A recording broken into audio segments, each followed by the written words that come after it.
Sugar பேஷண்ட்டாக இருக்கீங்கன்னா இன்னைக்கு இந்த வீடியோ உங்களுக்காக மட்டும்தான். சுகர் பேஷண்ட்ஸுக்கு ஹார்ட் அட்டாக் வலியே இல்லாமல் வரும்னு சொன்னால் உங்களால் நம்ப முடியுமா? இல்லை இது வரைக்கும் இது மாதிரி சொல்லி யாராச்சும் கேள்விப்பட்டிருக்கீங்களா? அப்படி இல்லைன்னா இந்த வீடியோ உங்களுக்காக தான். இது சுவாசிக்காக மெடிசன் சிம்பிளிஃபைட் சீரீஸோட நான் உங்கள் doctor Subhashini. Swasi health spot channel viewers அனைவருக்கும் வணக்கம்.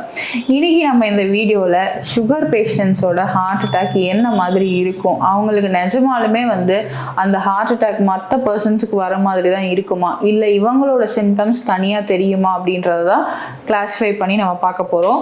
யூஸ்வலாக ஹார்ட் அட்டாக் அப்படின்னு வந்தாலே நமக்கு என்ன வரும், பெயின் வரும். பெயினை வச்சு தான் நம்ம அடுத்தடுத்த சிம்டம்ஸை வச்சு ஹாஸ்பிட்டல் போயிட்டு ஹார்ட் அட்டாக்கா என்னன்றதை நம்ம டயக்னோஸ் பண்ணுவோம். ஏன் இந்த சுகர் பேஷண்ட்டுக்கு தனியாக சொல்கிறீங்க அப்படின்னு கேட்டிங்கன்னா, பார்த்தீங்கன்னா சுகர் பேஷண்ட்டை பொறுத்த வரைக்கும் ஹார்ட் அட்டாக் வருது அப்படின்னா நார்மல் பர்சன்ஸை கம்பேர் பண்ணும்போது அந்த வலி அவங்களுக்கு அந்த அளவுக்கு ஃபீலே ஆகாது. இப்போ வலி இல்லாத பட்சத்தில் அதை ரொம்ப லைட்டாக எடுத்துக்கிறதுக்கான சாத்தியக்கூறுகள் நிறைய இருக்கு. அதனால அவங்களோட உயிர் போற அளவுக்கான ஆபத்துகளுமே அதில் இருக்குன்றதுனால தான் இன்னைக்கு இதை நம்ம ஒரு டாப்பிக்காகவே கொண்டு வந்து எல்லாருக்கும் ஒரு தெளிவுபடுத்தணும் அப்படின்றதுக்காக இந்த வீடியோ நம்ம பண்ணியிருக்கோம்.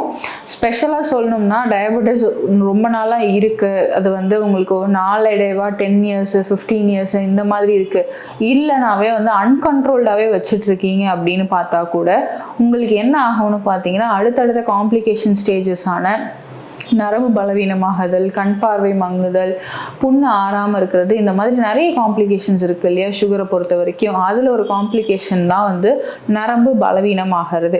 அப்போது ஒரு இடத்துல உங்களுக்கு ஹார்ட் அட்டாக் வருது அப்படின்னா அந்த வலியை கொண்டு செலுத்துறது யார் அப்படின்னு பார்த்தீங்கன்னா மூளையோட நரம்பு நாளங்கள் தான். நரம்புகள் வீக் ஆகிற பட்சத்தில் என்ன ஆகும் அப்படின்னு பார்த்தீங்கன்னா அந்த சிக்னல் உங்களுக்கு ப்ராப்பராக ரிசீவே ஆகாது.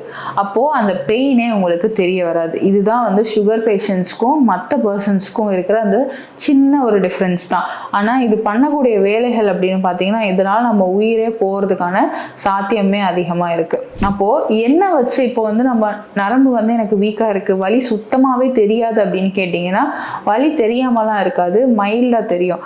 மற்ற பர்சன்ஸை 90% தெரியுது அப்படின்னா உங்களுக்கு அது 20-30% தான் உங்களுக்கு தெரிய வரும். அப்படி இருக்க பட்சத்தில் நம்ம என்ன நினைப்போம், ஓகே ஏதோ ஒரு கேஸ்ட்ரிக் கம்ப்ளைண்ட்டாக இருக்கலாம், இல்லை வேறு ஏதாச்சும் ஒரு நார்மலான வலி, இல்லை போயிடுச்சுன்னு நினச்சிட்டு கூட நம்ம அதை லைட்டாக எடுத்துக்கிறதுக்கான சாத்தியங்கள் நிறைய இருக்குது. அப்போ நான் எப்படி தான் எனக்கு ஹார்ட் அட்டாக் தான் அப்படின்றத நான் கன்ஃபார்ம் பண்ணுறது அப்படின்னு பார்த்தீங்கன்னா, வலி மட்டும்தான் உங்களுக்கு கம்மியாக ஃபீல் பண்ணுவீங்களே தவிர ஹார்ட் அட்டாக்குன்னு வரக்கூடிய மற்ற அறிகுறிகள் எல்லாமே உங்களுக்கு தென்படும்.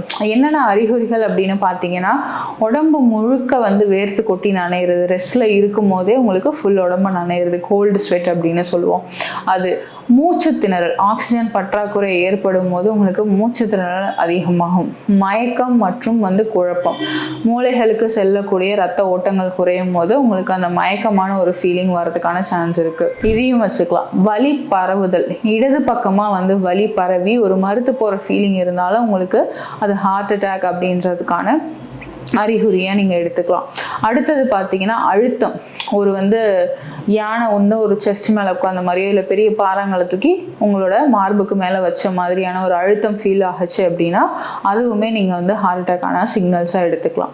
ஸோ வலியே உங்களுக்கு ஃபீல் ஆகலை அப்படின்னா கூட இந்த மாதிரியான அறிகுறிகள் தென்பட்டுச்சு அப்படின்னா தயவு செஞ்சு உடனே ஒரு மருத்துவரையோ இல்லை ஒரு ஹாஸ்பிட்டலையோ அணுகி அதுக்கு தக்க சிகிச்சை எடுத்துக்கிறது, அந்த டைம் எடுத்துக்கிறது ரொம்பவே ஹெல்ப்ஃபுல்லாக இருக்கும். நான் வேற என்ன பண்ணலாம் அப்படின்னு கேட்டிங்கன்னா, உங்களுக்கு இந்த மாதிரி விஷயங்கள்ல இருந்து நீங்கள் தவிர்த்துக்கணும் அப்படின்னு நினைக்கிற பர்சனாக இருந்தீங்கன்னா டெய்லி ஒரு ரொட்டீனை ஃபாலோ பண்ண ஆரம்பிங்க. ப்ராப்பரான டைமுக்கு தூங்குறது, ப்ராப்பரான டைமுக்கு சாப்பிட்றது, இந்த விஷயங்கள்.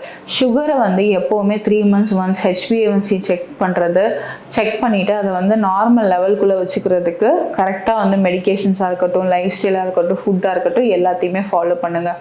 மூணாவது விஷயம் அப்படின்னு பார்த்தீங்கன்னா, நீங்கள் ப்ராப்பராக ஒரு ஹெல்த் செக்கப் எடுக்கிறது நல்லது.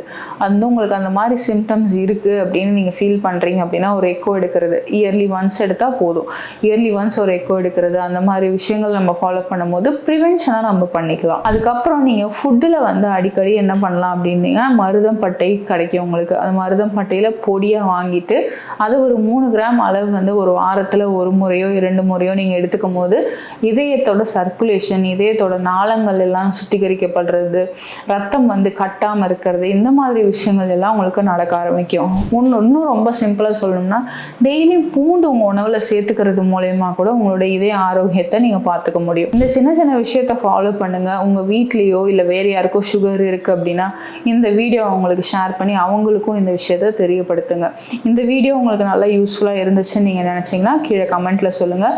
மேலும் இந்த மாதிரி பல யூஸ்ஃபுல்லான வீடியோஸ் அண்ட் இன்ஃபர்மேஷன்ஸ்க்கு நம்ம சுவாசி ஹெல்த் ஸ்பாட் சேனலை சப்ஸ்கிரைப் பண்ணிக்கோங்க.